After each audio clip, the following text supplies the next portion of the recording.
Good afternoon and welcome to this applicant briefing for Net Zero Living Fast Followers. I will give it another just minute so as many people have joined as possible before I make a start.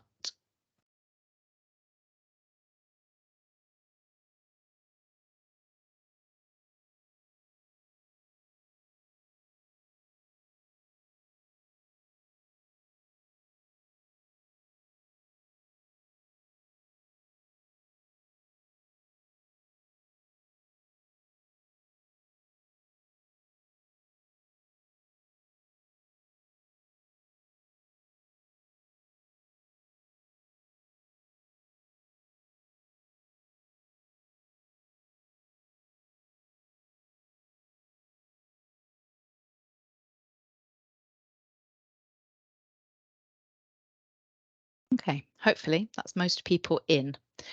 So, like I say, good afternoon and welcome to this applicant briefing for the Net Zero Living Fast Followers competition. This is the agenda for today.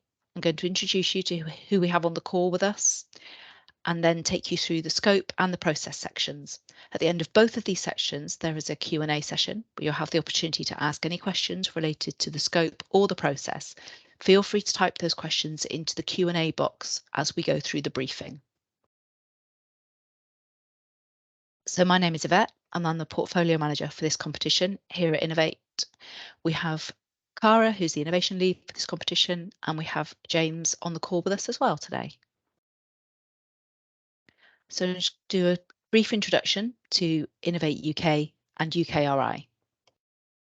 And so we work with the government to invest over £7 billion a year in research and innovation by partnering with academia and industry to make the impossible possible. Through the UK's 9 leading academic and industrial funding councils, we create knowledge with impact. Innovate UK is the UK's innovation agency. We drive productivity and economic growth by supporting businesses to develop and realise the potential of new ideas, including those from the UK's world-class research base. We'll help UK businesses to grow through the development and commercialisation of new products, processes and services, supported by an outstanding innovation ecosystem that is agile, inclusive and easy to navigate. We firmly believe that innovation is at the heart of the UK future growth and prosperity. The UK ranks 4th in the Global Innovation Index, and innovation accounts for up to 50% of productivity. Businesses that consistently invest in R&D have greater productivity and are more likely to export and generate growth. So now I'm going to hand you over to Cara, who's going to talk you through the scope of the competition. Actually, it's me. Sorry about Sorry, that. James. Handing to you, James. Do apologise. That's quite all right. Afternoon, all. Thank you for being here. So I'm just going to do a little bit of background first, bit of kind of context about where this competition sits in the sort of the bigger program, and then Cara's going to go into the detail of this competition itself. So as you can see, the Net Zero Living program is part of a much wider net zero program that Innovate UK is running. And it all sits under the overall domain vision of the UK to prosper from being the fastest transitioning economy to net zero. There are 7 strands of that work. There's 4 kind of more traditional thematic strands, looking at power, at heat, at sort of make and use, and at mobility. And there are 3 strands then which sit across those and are more around kind of integration across those different strands. So there's a program around circular critical materials. There's a program around financing projects and green finance, and the program that this is part of is the Net Zero Living, which is a 60 million program. I'm going to go into it in a little bit more detail. Next slide, please, Yvette. So just to say where this comes from, this is we've been working working with places for many years at Innovate UK. So this is built on solid foundations. So it's built on about 8 years or so of the work that the Urban Living team's been doing and past competitions that we've run, things like the Future Cities Demonstrator. It's also built more recently on a lot of work that the Prospering from the Energy Revolution team has been doing and their sort of demonstration projects. And as part of that, one of the bits of work that they did was looking at what are the kind of costs and benefits of taking a place-specific versus a place-agnostic approach. So rather than taking a sort of one-size-fits-all type approach, but instead taking a locally specific, tailored approach. And you can see the results sort of in the graphs to the right. Unsurprisingly, taking a place-specific approach is both cheaper, it generates greater savings, it's more efficient, and kind of crucially for us as well as part of this program, it generates much wider social benefits as well. Next slide, please, Yvette. So the Net Zero Living program has a sort of, again, here's the vision for UK places and communities to thrive through that transition to net zero. And there are two kind of main elements to it. So there's a program called Thriving Places, which this competition sits under. And this is largely a demand-led program. So it sort of works from the perspective that we don't have all the technology that we need out there to get to net zero, but we've got quite a lot of it already. And what we really need actually is to have greater uptake of existing technology. But to do that, then we have to get over some of these barriers to demand and barriers to adoption. And the Thriving Places program is really focused on how do you drive increased demand for net zero solutions at scale across the UK to get greater adoption that's locally appropriate and drives both sort of local success in community success, social success, and business success. The other sort of flip side of the coin then is what we call in the user-focused products program, which is a lot more traditionally supply focused. So this is looking at how do you help businesses better supply net zero solutions into the market by looking at different market segments, for example, or by using data more creatively, or by using design skills to adjust sort of business models, for example. Next slide, please, Yvette. But just to kind of hammer it home from the start, what this program is about, the Thriving Places program is squarely focused on local authorities, and it works from this perspective that we can't capture the value from places transitioning to net zero without unlocking what we're calling the non-technical barriers to delivery. And that's what this Thriving Places program is about, and that's what this competition is about. And by non-technical barriers, what we're talking about there are effectively sort of human barriers. So we're not talking about technical solutions. As I said, we've got lots of technical solutions. What we're talking about are largely human challenges around capacity and around procurement challenges and around financing challenges and around capability and all sorts of other things that we'll go into. Next slide, please, Yvette. So this Thriving Places program, as I say, is aimed squarely at local authorities. That's the key audience for this piece of work. And there are three elements to it. So there's what we call Pioneer Places strand. They had a competition that was open last year that closed in the autumn, and we're in the process of going through the first phase of that at the moment. There's what this competition's about, which is the Fast Followers program, which is it's about a sort of 6 million program, looking to fund up to 20 places over a period of 2 years, about 300,000 per place, and it's a kind of skills and capacity program.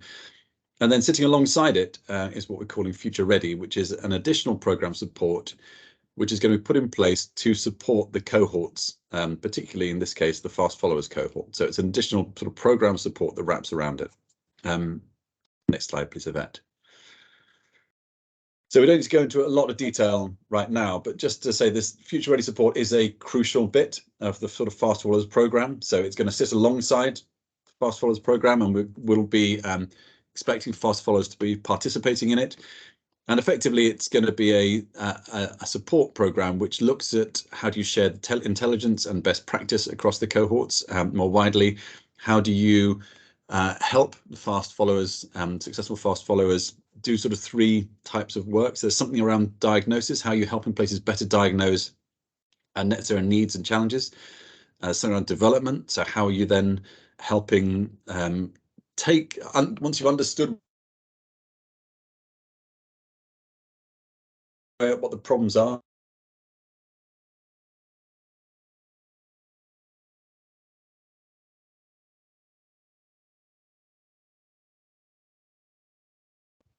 have you lost right. James?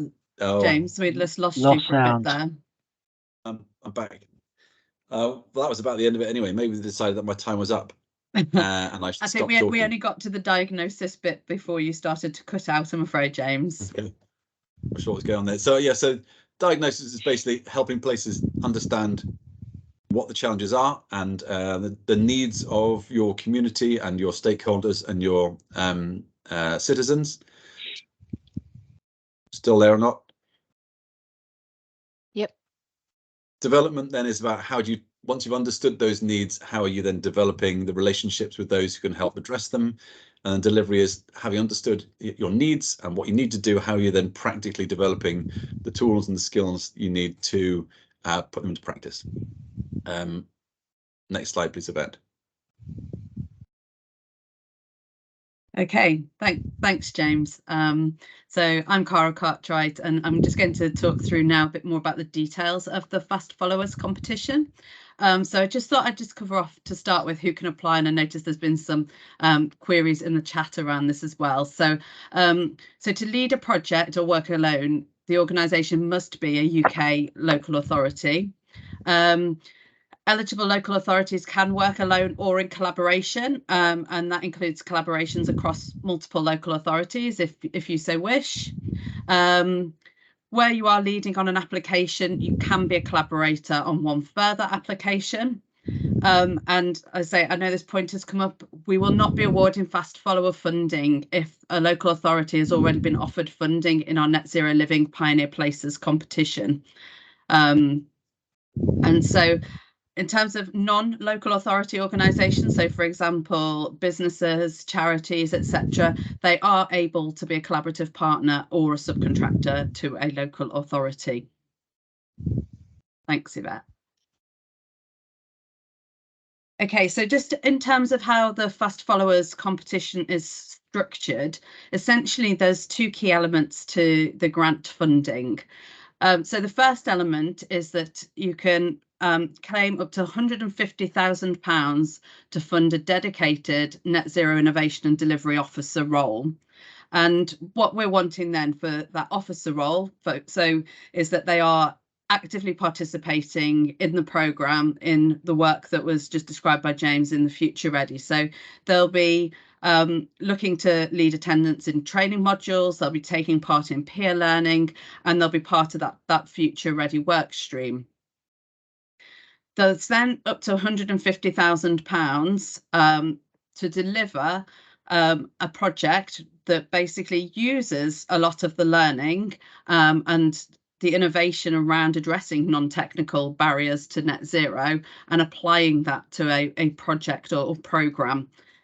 And then at the end of the 2 years, there'll be the final outcomes and a final report will be required.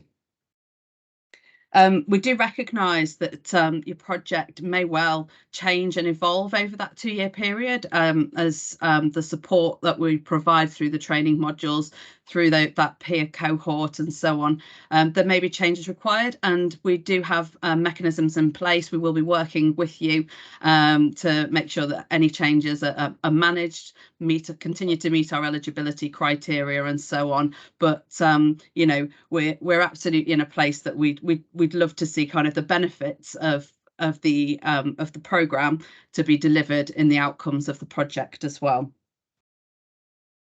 Okay. So in terms of that 2-year programme, so if you are applying for the grant funding, we are expecting you to commit to the 2 years and to, like I say, be an active participant in the programme. And there's various elements. This is all detailed in the supporting information in the brief. So there'll be a series of activity modules that we will procure and manage and deliver to the successful fast followers. We're also going to be procuring specialist partners who will be available to provide advice and input on projects and plans to the fast followers. We're expecting that there'll be an online monthly cohort event that will need to be attended, and that there will be quarterly face-to-face events, and we will be looking at providing mentoring as well. I just really want to emphasize that in your costing of that officer role, that you need to include the costs of attending these events within that budget. And I would anticipate a maximum of maybe 50% of their time might be spent on program activities in terms of taking part in the Net Zero Living programme as a whole. There's also going to be support provided around improving planning capability, so to help you providing better definition to your plans. A lot of this James has just covered, but also helping you to look at how you can apply the learning through the programme and your experiences through the programme to your long-term planning for delivering net zero and unlocking those non-technical barriers to help to accelerate progress. Engagement and communications has also been a really key theme that has come out from our work with places, and so again we're looking to provide support here around various community engagement approaches, and we will be looking as well to disseminate all the information, the findings, the learnings, both amongst the cohort, and then we will look to be doing some external publications as well. Our aim for the overall Net Zero Living programme is that we can help the whole of the UK to accelerate their transition to net zero. And so by sharing the experiences that our fast followers have, making resources open to others will help everybody on their journey. There'll also be a requirement for you to keep monitoring impacts and sharing insights with us as part of the programme, so that we can assess what's working and what isn't, and hopefully develop some future programmes as well, which will continue to support you. Thanks, Yvette. So just thought I'd cover off a little bit about what we're looking for. This isn't our usual sort of standard process when it comes to assessment questions. So I'd really urge you to please read the brief fully before answering the questions. Like I say, there's a lot of information in there that we've included to help to give you a better flavour for the programme as well as the competition.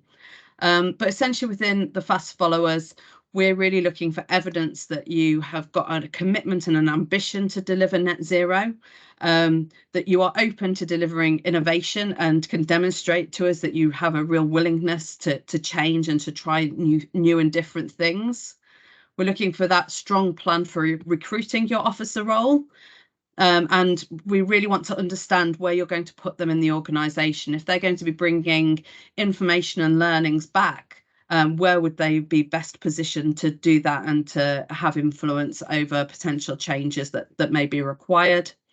And like I say, we want this role to have a bit of influence, to make sure that we're making the most of the investment that we're making both in the grant funding and in the future ready, and being able to show how we are able to make a difference in overcoming non-technical barriers. And then in terms of the project proposal, there's a question around a project proposal. We want to establish and we need to assess that you've got a good, strong project that's going to be addressing non-technical barriers, and that it's going to be considering the impact that that's going to have in achieving net zero and other benefits, societal benefits, economic benefits, and so on, that it could be replicable, and also that there is an element of innovation there as well. Thanks, Yvette. So just to pick out a few of the questions, we are asking in question 3 around track record. And so what we're looking for here is really some details about a previous project that you have delivered, preferably in the net zero area. Doesn't have to be, but preferably in net zero. And what we're looking for here is to really understand not the strength of the project that you did, but what you learned from that project, how you applied innovative techniques and how you've dealt with the learning afterwards, to help to improve new projects that are going ahead. And also within here, we're asking you to look at the list and the supporting information of the support that we're going to give you and say, well, you know, if you knew more about a particular subject area, how that could have potentially changed the outcome of that project. So that's what we're really trying to explore within that question. Just excuse me a second.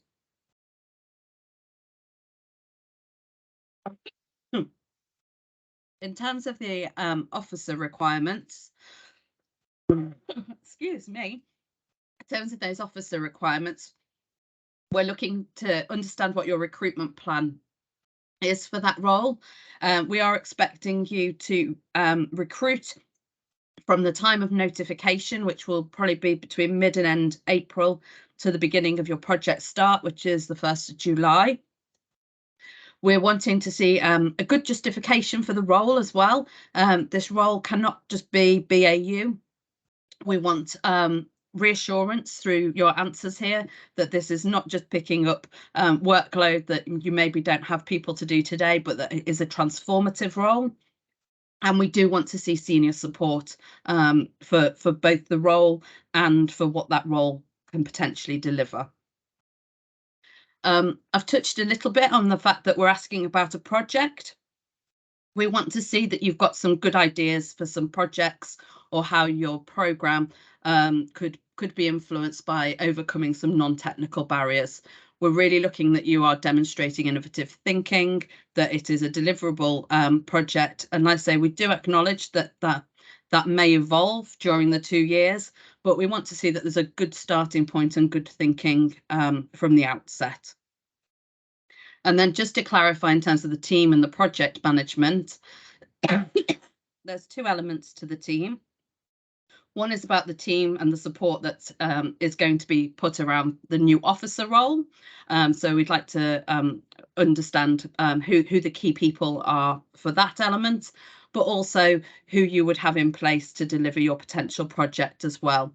And I just want to say at this stage, it's okay if you don't have all your project partners identified at this stage, unless they are looking for funding through this.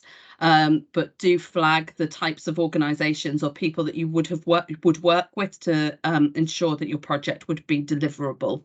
I understand that there's a lot of potential kind of procurement issues that you may encounter, so it is okay to have a sole application at this stage. And we are reserving the right to take a portfolio approach. We are looking to have good representation across regions, different geographies, urban, rural, different place types, so where people are situated within the country as well. Okay.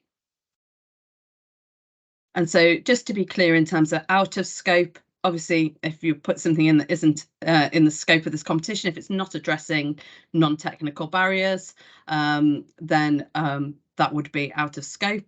As James has mentioned, we're not looking to fund extensive technology projects. If you need to purchase something as part of your project to demonstrate something, then we would consider those costs, but we would not be looking to buy multiple items, technology solutions. If you are unable to commit to the resource requirements and participation in the 2-year programme, then you would be out of scope. And again, just any local authorities who have been offered funding already in the Pioneer Places competition, I'm afraid that you are out of scope for the Fast Followers competition. Okay, thanks, Yvette. I think we're now going to Q&A. So if you could use the Q&A function within Teams, and then we'll pick up your questions from there. Thank you.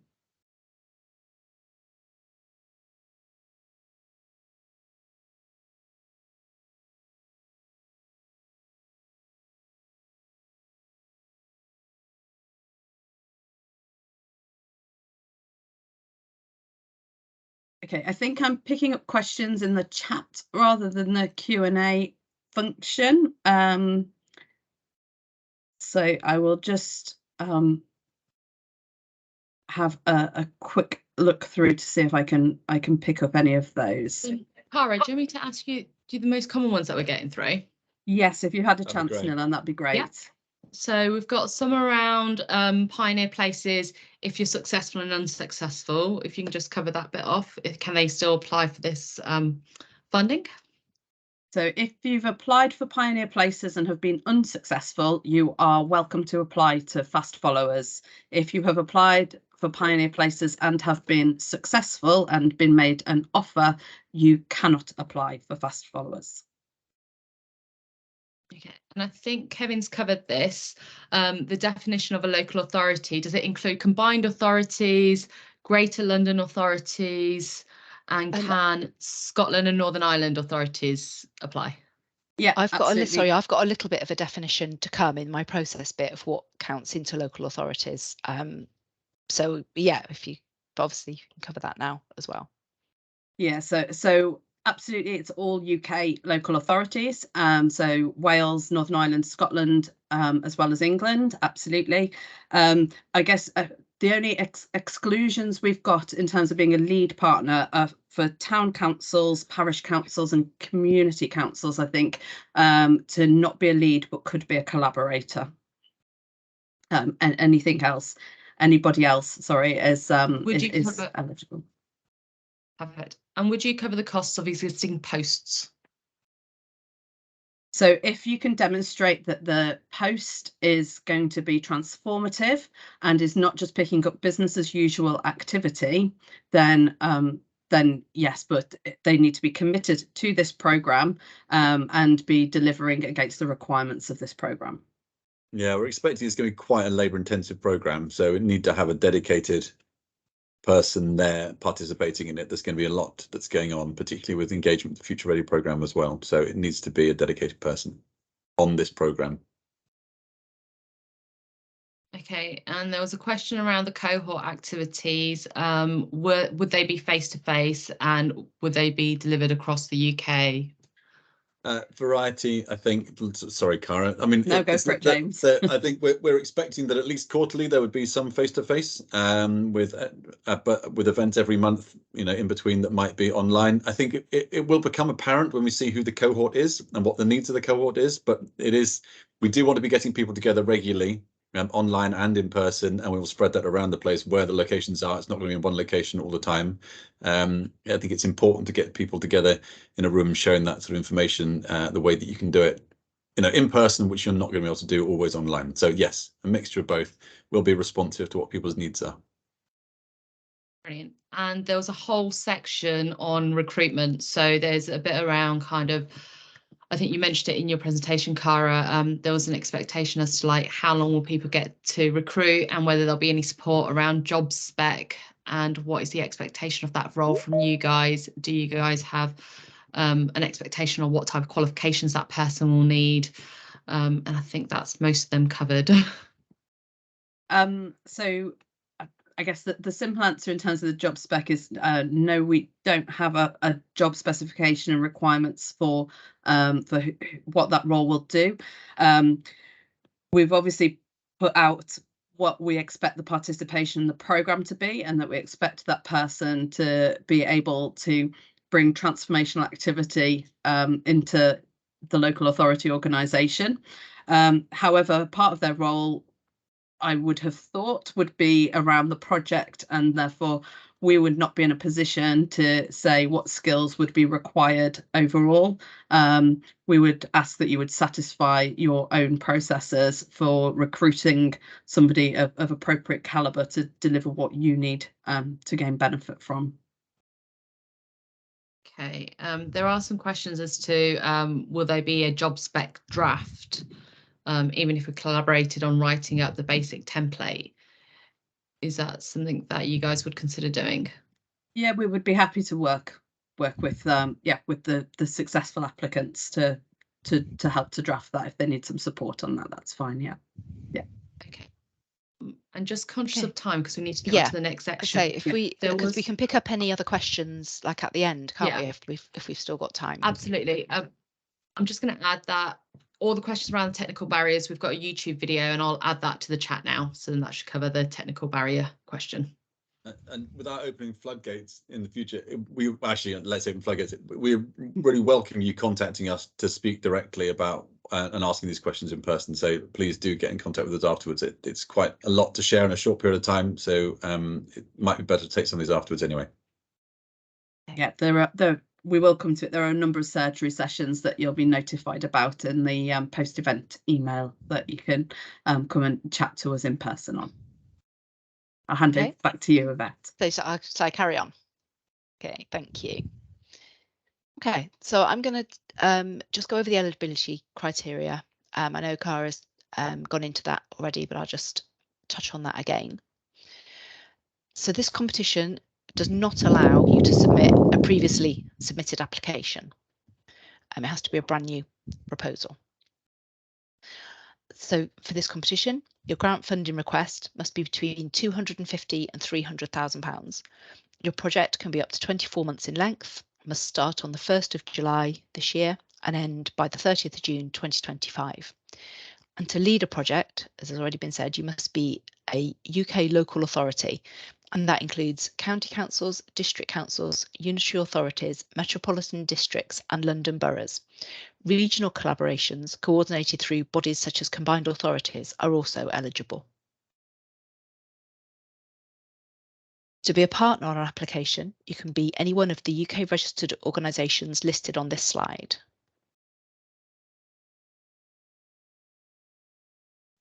And these are the types of organisations that Innovate UK funds. The amount of funding you can receive will depend on which of these categories you fit into. Further information is available on our website in the general guidance. So I've got a couple of slides about the UK subsidy control regime. You'll be glad to know I'm not going to go through all of the detail on each slide, but further information is available on our website or from our customer support team. But this slide gives you a link to the guidance that was issued by BEIS following the UK leaving the EU. And this is the information around, say, state aid and subsidy control. When it comes to due diligence, a going concern is a business that is assumed will meet its financial obligations when they fall due. It functions without the threat of liquidation for the foreseeable future.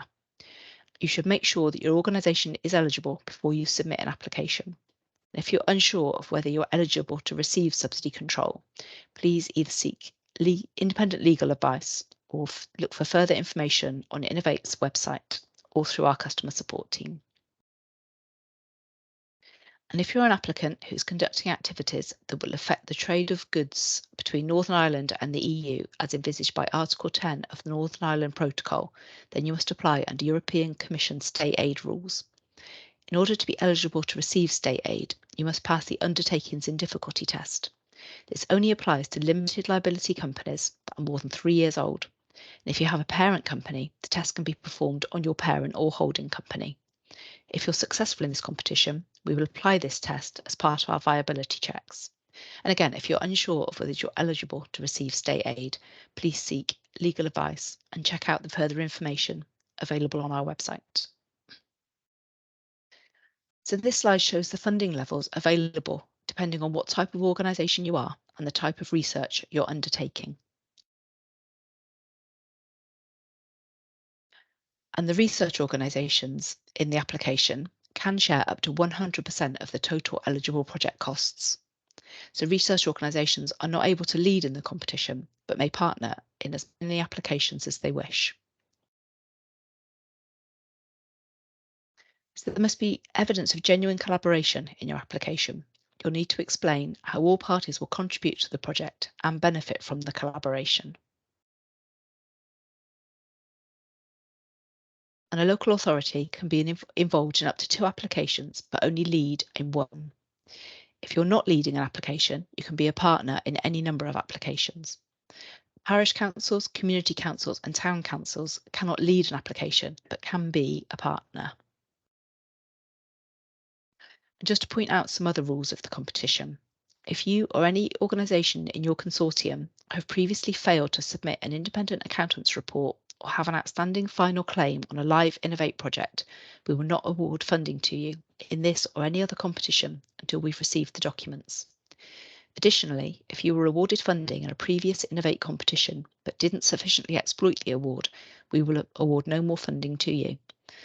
And lastly, as Cara has already said, if you've been offered funding in the Phase 1 Net Zero Living Pioneer Places competition, you cannot receive funding in this Fast Followers competition. These are the key dates to bear in mind for the competition. It's important to note that the submission deadline is 11 AM on the dot. IFS will automatically close So at 11:01, applications cannot be submitted. We strongly recommend you submit your application ahead of the deadline as traffic will be high. And please, if you do have any technical difficulties, please contact our customer support team in advance of the deadline so that we can help you. I'm going to run through the innovation funding service, which is where you would apply into this competition. So when you click apply on the competition webpage, you'll be directed here. Use the keyword search to find the competition you're interested in, click the title, and then it opens the competition. Click on the competition to see a tabbed view of the eligibility criteria, scope, key dates, and information on how to apply. When you're happy to apply, simply click Start New Application. To apply into the competition, the lead applicant will need to create an account. If you've applied for previous competitions on IFS, you can simply sign in. If you've forgotten your password, please click the Need Help Signing In or Creating an Account drop-down, and this will bring up a Forgotten Your Password link. If you are a business, you can use the Companies House lookup to search for your organisation to save typing in your name and address. But if you're not a business, which I know a lot of applicants into this competition won't be, you can enter your information manually. You don't have to use the Companies House lookup.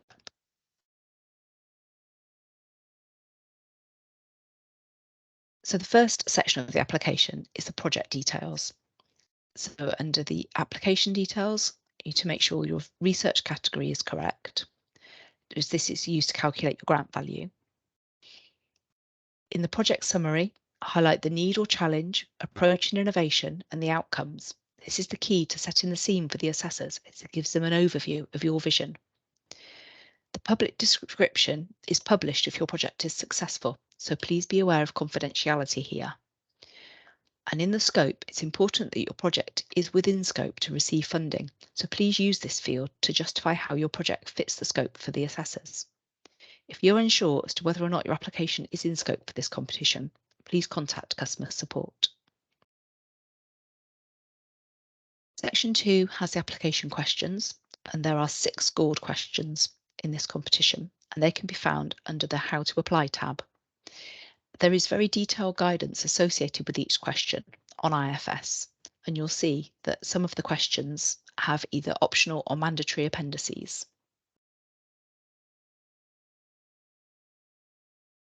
So to claim funding, your business does not have to be UK registered with Companies House when you apply, but it must be registered before you can receive funding.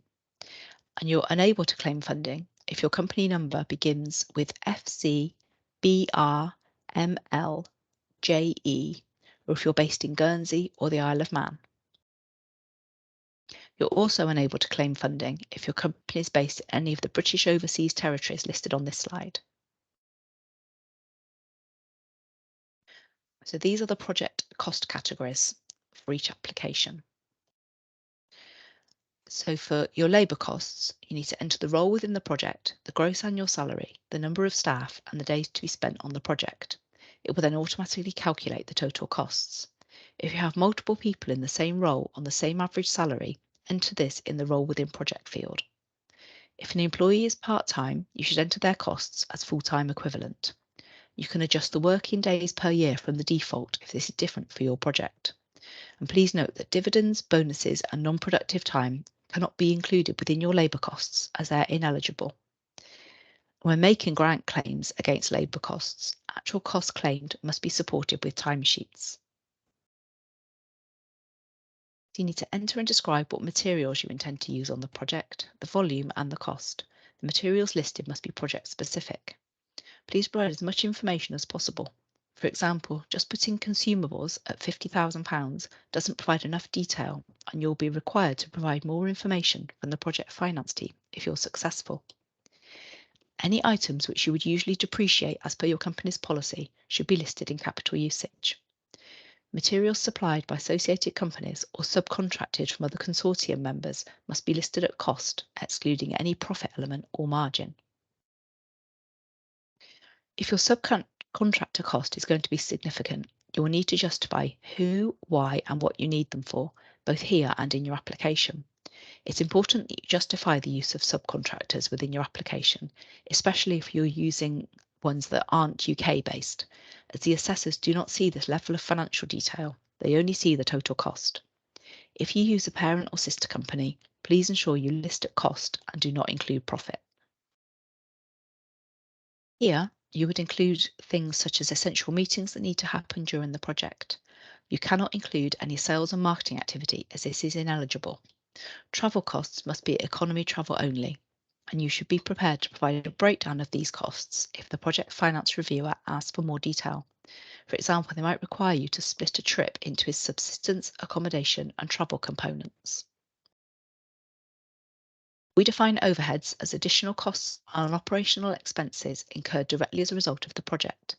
These could include additional costs for administrative staff, general IT, rent, and utilities. You can select from the 3 options you can see on the screen how you would like your overheads calculated. We class indirect overheads as those costs associated with back office functions, such as finance or HR, whose primary function is to support the running of a business. They can only claim a portion of their time, and their work needs to be additional to the delivery of the project, so not business as usual. Typically, these costs are not directly related to a particular product or service production. Direct overheads are costs associated with staff working directly on the project, for example, laptops, desks, or office facilities.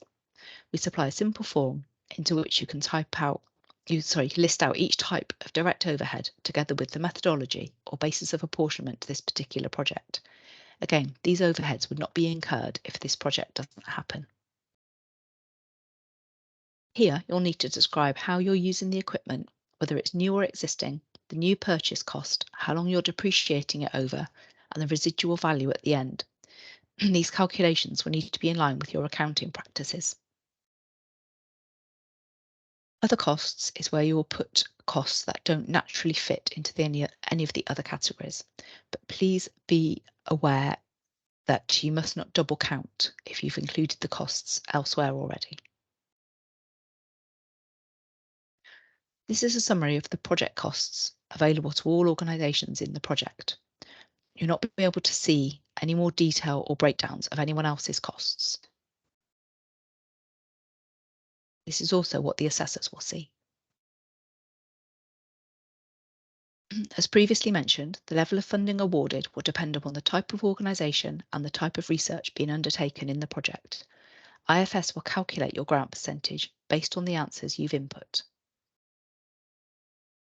And this is a reminder of the amount of funding you're eligible to receive is dependent on your organisation type.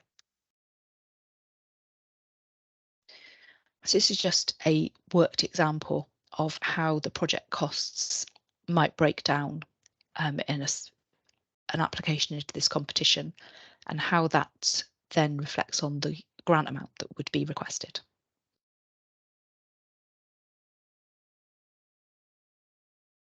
Academic partners in your consortium will need to complete a JES form, which they should be familiar with. The form validates the costs for us. Innovate don't have access to the JES system to extract information ourselves, which is why this needs to be sent to us. When they've completed their JES form, academics will need to include their unique reference number on IFS and input their figures. Please ensure the figures you provide are identical.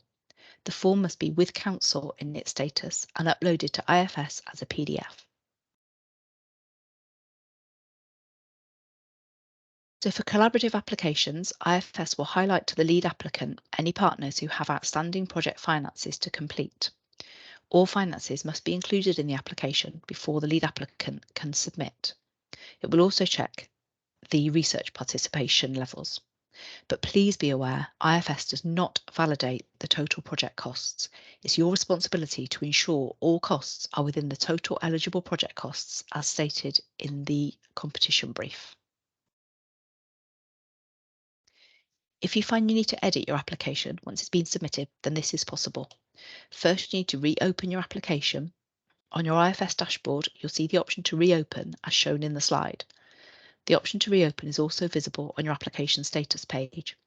Once reopened, you can make changes to your application, but when you've finished, please remember to resubmit. Just click on the green View and Submit button, review your application once more, then click the final Submit button. We're able to track site usage and submission uploads. And this table shows the number of applicants submitting their proposals each hour leading up to what was a noon deadline in a previous competition. As you can see, the majority of applicants leave it to the final hours. We strongly recommend submitting your application early to avoid any last-minute technical issues. Okay, so if you're successful in this competition, you'll be assigned a delivery executive who will guide you through the setup process. You will have 7 days to complete the project team, project details and bank details, and then up to 90 days to complete the project setup. During project setup, all communication will be through IFS. The lead applicant must provide collaboration agreements and exploitation plans, and the project cost level determines whether the evidence of claims must be supported by either a statement of expenditure or an independent accountant's report. Grants are paid quarterly in arrears and are only paid following quarterly reporting and necessary audits. Claims can only be made for costs incurred and paid between the project start and end dates, and monitoring of the project includes a visit from the appointed monitoring officer. Innovate UK Edge empower innovation-driven businesses to grow at pace and achieve their ambitions. If you engage with Edge, a dedicated innovation and growth specialist will work closely and efficiently with your leadership team to gain an intimate understanding of your needs. And again, there's a video to do with Edge, but as it's not sharing sound, I will skip over that and we can link to that afterwards. At Innovate, we're on a mission to embed equality, diversity and inclusion in everything we do. We believe that great ideas can and do come from anyone and everyone. Diversity in all its many forms matters. Evidence shows that diversity and inclusion in businesses contributes to enhanced innovation, satisfaction, performance, and ultimately commercial success. So we welcome and encourage applications from people of all backgrounds and are committed to making our application process accessible to everyone, which is why we're developing our process and systems to ensure equitable access. And this includes providing support for people who have a disability or a long-term condition and face barriers applying to us. If you do have a disability or a long-term condition and face any barriers in applying to Innovate and you would like support, please contact the customer support team by the either email or telephone number that's shown on the slide here. And please get in touch as early as you can so there's plenty of time to engage in the support available. So just to give you an idea of what to expect once you reach out to us, if you contact our customer support team, please do so as early as possible, at least 15 working days before the competition deadline. Send together with customer support or in your own time, it's entirely up to you. You'll complete a request form which will then be sent to our partner, Diversity and Ability. Diversity and Ability will then conduct a discovery conversation with you and make some reasonable adjustment recommendations. And as a result, they'll organise and deliver bespoke reasonable adjustments for and with you. An example of this could be a couple of hours focused on reading through the questions or spell checking your work or helping with planning and time management. And then when it comes to submitting your application, again, please make sure to give plenty of time before the deadline, especially as that deadline is set in stone in the system and no extensions can be granted under any circumstances. So yeah, if you'd like some support, please get in touch with customer support and we can put you in touch with Diversity and Ability. And that is the end of my bit of this presentation. So if I leave this slide up on the screen, it's got some contact details for you, both for the customer support team and some other support that's available for you.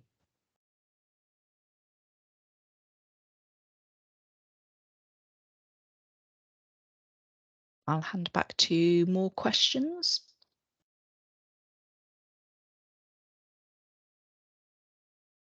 Yeah, hi Yvette. I just thought I'd just pick up. I'm getting quite a lot of questions around the research organisation element.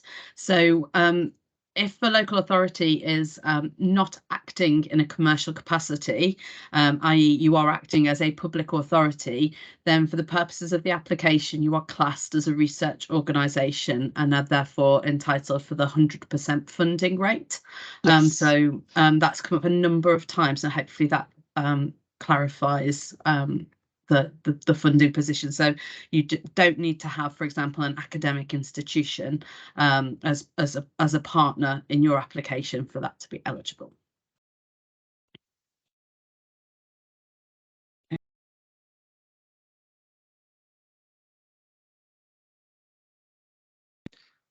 Cara, you're on mute.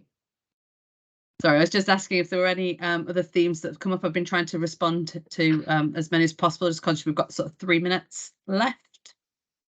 Yeah, there was one around Companies House and how do local authorities don't have a business number. No, again, so yeah, they would just enter their details manually into IFS. The Companies House lookup obviously is there for businesses that are registered with Companies House, just to make it easier to enter their details, but it's not obligatory. You can enter your details manually, which is what obviously local authorities will need to do.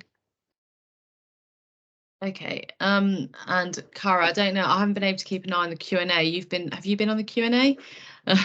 I'm just responding to a number at the moment. So there has been a question around kind of collaborative partners and whether it's better to kind of be in a collaboration or not. There is no weighting going to be given to the application at all, whether you're a sole applicant or whether you're a collaborative partnership. So obviously, if being part of a collaboration adds strength to your application, then please do collaborate. I'm also just looking at a question around whether people would be scored lower if they don't have a very large team at the moment and limited staffing resource. So again, we're not scoring your current team. What we are looking for is evidence around what support you're going to put in place for that new role, and where that support is going to come from. So so that shouldn't be counter to the size of the team, or it shouldn't be unduly influenced by the size of the team. Cool. Sorry, so Neil. sorry. One thing I did pick up as I've been going through the Q&A is that there's a strong theme around people who are looking for a sort of more granular explanation of what we mean by non-technical barriers. So perhaps putting it into some sort of context so they can understand what the sort of practical delivery of this might be. Yep. So I guess in terms of some of the experiences that we've seen from some of our previous programs, so for example, on some of our energy programs, we have been looking at how to decarbonize a place and how to put in place a move, say, to renewable energy, how to bring in EV charging and the network capabilities that would be needed for that. And so what the learning has come from a lot of those projects has been things like it's very difficult to maybe engage with citizens who would be impacted. And so there's been a lot of consideration given to how to bring people on board with plans to transition when, there might be impacts on kind of where they live, what they do, their behaviours, etc. So that's an area that's come out. Equally, we've had challenges with dealing, for example, with the electricity distribution companies and how to get connections into system, opportunities to maybe do more collaborative planning around strategic electricity needs. So how to influence sort of regulation and policy.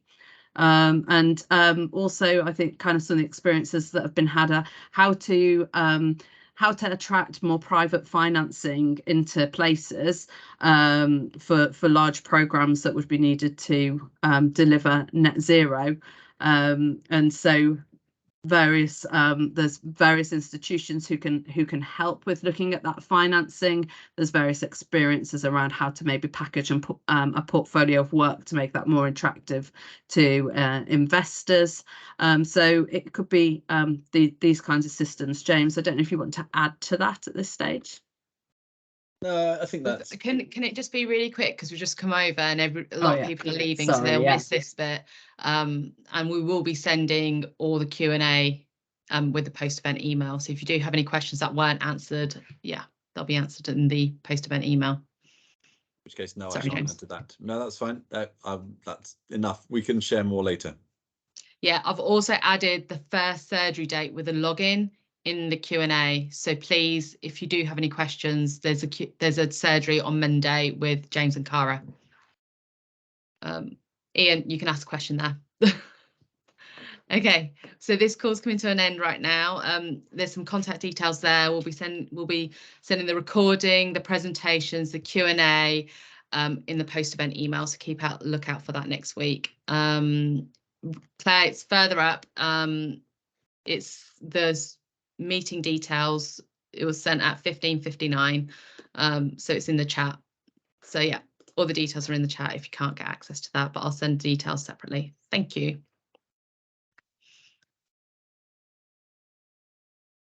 Thank you.